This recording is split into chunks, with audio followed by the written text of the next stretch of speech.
Hello दोस्तों, मेरा नाम रीमा है। मेरी शादी मेरे माँ बाप ने एक 55 साल के बूढ़े इंसान के साथ करवा दी और मेरी उम्र महज 22 साल की है। ये मेरी दूसरी शादी है। मेरी पहली शादी के कुछ दिन के बाद ही मेरे पति का देहांत हो गया था। सभी लोगों ने मेरे बाबा को यही कहा कि अभी तो इसकी पूरी जिंदगी पर दीदी भी हुई है, इसलिए इसकी दूसरी शादी करवा दूं। क्योंकि मैं एक विधवा थी, इसलिए मुझे कोई दूसरा ढाका नहीं मिल रहा था। इसलिए मेरे बाबा ने एक 55 साल के व्यक्ति के साथ मेरी शादी करवा दी। मेरे पति अधिकतर अपने काम के सिलसिले में व्यस्त रहते थे और जैसे ही जब काम से वापस आते हैं तो थकान का बहाना बनाकर सो जाते हैं। मैं अपने पति के बिना अकेली बिस्तर पर तड़पती रहती हैं। मुझे पति का सुख कभी भी नहीं मिला, क्योंकि मेरा पहला पति तो कुछ ही दिनों के बाद मर गया था और अब मेरा दूसरा पति मुझे पति का प्यार दे ही नहीं पाता। मुझे वैसे तो दिन भर कुछ भी काम नहीं करना पड़े दिया था, क्योंकि घर में एक नौकर रखा हुआ है। एक दिन हमारे नौकर की तबीयत भी खराब हो गई, इसीलिए वह अपने बेटे को अपनी जगह कुछ दिनों के लिए काम पर भेज दिया था। अगले दिन जैसे ही हमारे नौकर का बेटा आता है तो उसको देखकर मेरे होश ही उदास जाते हैं, क्योंकि वह दिखने में कटाई भी नौकर की तरह नहीं लग रहा था।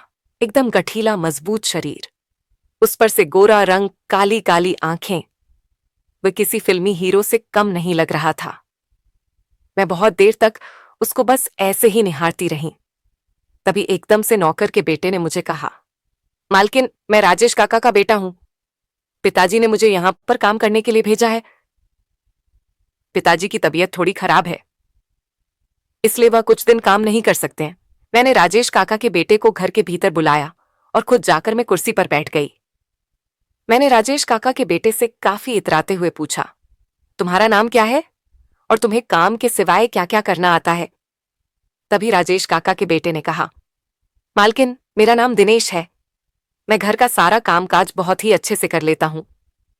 तभी मैंने दिनेश की तरफ शरारत भरी हंसी हंसते हुए कहा, अच्छा, घर का काम तो कर लेते हैं, ठीक है, लेकिन तुम्हें यहां मालूम है ना, घर का काम करने से ज्यादा जरूरी अपने मालिक और मालकिन को खुश करना होता है। क्या तुम अपनी मालकिन को खुश कर पाओगे? तभी दिनेश ने हैरानी के साथ मुझसे कहा, मालकिन, मैं अपना काम पूरी ईमानदारी के साथ करूंगा और कोशिश करूंगा कि आप लोग मेरे काम से खुश रहे। फिर मैंने दिनेश को उसका काम समझा दिया। अपना काम पता चलने के बाद दिनेश फौरन ही अपने काम पर लग गया। मैं अधिकतर बैठी हुई दिनेश को बस ऐसे ही देखती रहती थी। एक दिन मेरे पति को काम के सिलसिले से शहर से बाहर जाना था, लेकिन मेरे पति इस बात से बहुत परेशान हो गए। जब मैंने उनसे उनकी परेशानी की वजह पूछी तो उन्होंने मुझसे कहा कि पहले जब भी मैं काम के सिलसिले में बाहर जाया करता था, तुम्हें राजेश काका को तुम्हारे पास छोड़े जाया करता था। मुझे किसी भी तरह की कोई फिक्र नहीं होती थी। राजेश काका का नाम सुनते ही मैंने अपने पति से कहा, अरे कोई बात नहीं, राजेश काका नहीं है तो दिनेश तो है ना। दिनेश रात को मेरे पास रह लेगा। आखिर वह भी तो हमारा नौकर है, वह मेरा ध्यान लेगा, और उसके होते हुए आप फिक्र क्यों करते हैं? मैं अपना ख्याल अपने आप ही होंगी। फिर मेरे पति दिनेश को उसका काम समझाकर और उसे हिदायत देकर कि वह मुझे कहीं पर भी न जाने दें, और मेरी सारी बातें मारने वगैरह की भी काम के लिए निकल गईं। अपने पति के जाने के बाद मैं अपने रूम में आराम से लेट गई। मैं अपने बिस्तर पर लेटे लेटे तड़प रही थी। मुझे समझ नहीं आ रहा था कि मैं दिनेश को किस तरह से अपने दिल की बात बताऊं। मैं दिल ही दिल दिनेश को चाहने लगी थी। जब से मैंने दिनेश को देखा, मेरे दिल और दिमाग में बस दिनेश का ही ख्याल आता रहता है।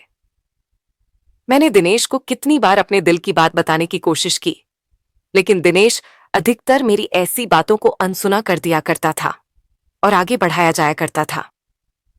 मुझे समझ नहीं आ रहा था कि मैं दिनेश को किस तरह से अपने नजदीक लेकर आऊं। फिर मेरे दिमाग में एक विचार आया। मैं फौरन अपने बिस्तर से उठी और रूम से बाहर निकलकर सीढ़ियों से उतरने लगी, क्योंकि मेरा रूम ऊपर है और दिनेश नीचे किचन में सोता है। सीढ़ियों से उतरते ही जानबूझकर सीढ़ियों से नीचे गिर गई और सीढ़ियों से गिरती हुई मैं जोर जोर से चिल्लाने लगी। मेरे चिल्लाने की आवाज सुनकर दिनेश फौरन धाता हुआ मेरे करीब आया और मुझे इस तरीके से घिरा हुआ देखकर वह घबराकर कहने लगा, अरे मालकिन, आपको क्या हुआ? मैंने रोते हुए दिनेश से कहा। दिनेश, मैं नीचे पानी पीने के लिए आ रही थी तो अचानक से मेरा पांव फिसल गया और मैं सीढ़ियों से नीचे गिर गई। मुझे बहुत दर्द हो रहा है, मैं उठ नहीं पा रही हूं। दिनेश ने मेरी हालत को देखकर मुझसे कहा, मालकिन, आप होले होले करके उठने की कोशिश कीजिए और अपने रूम में चलिए, फिर मैं फौरन डॉक्टर को बुलाकर ले आता हूं। लेकिन मैंने दिनेश को झूठ बोलते हुए कहा, नहीं दिनेश, मुझसे कटाई भी नहीं उठा जा रहा, मुझे बहुत दर्द हो रहा है। तुम ही मुझे उठाकर मेरे रूम तक लेकर के जाओ, वरना मैं यहीं पर परिधि हुई मर जाऊंगी। जब दिनेश के पास कोई उपाय नहीं रहा तो उसने मुझे अपनी गोद में उठा लिया। दिनेश की बाहों में मुझे ऐसा आराम मिल रहा था जैसे मेरे जन्मों की ख्वाहिश पूरी होने जा रही हो। दिनेश मुझे गोद में उठाकर एक एक करके सीढ़ियां चढ़ता जा रहा था और मैं उसकी बाहों में बाहें डाले उसके कांधे पर अपना सर रखें बस उसे देखे जा रही थी। दिनेश को देखकर ऐसा लग रहा जैसे मेरा दिनेश को इस तरीके से देखना उसे अच्छा नहीं लग रहा था। फिर दिनेश ने फौरन मुझे मेरे रूम में ले जाकर मेरे बिस्तर पर लेटा दिया। जैसे ही दिनेश ने मुझे मेरे बिस्तर पर लिटाया तो दिनेश से बिछड़ने के डर से मैं करते घबरा गई और मैंने फौरन दिनेश की शर्त पकड़ ली और उसे अपने नजदीक खींचते हुए कहा, दिनेश, मुझे कहीं मत जाओ, मैं तुम्हारे बिना जी नहीं सकती, मैं मर जाऊंगी।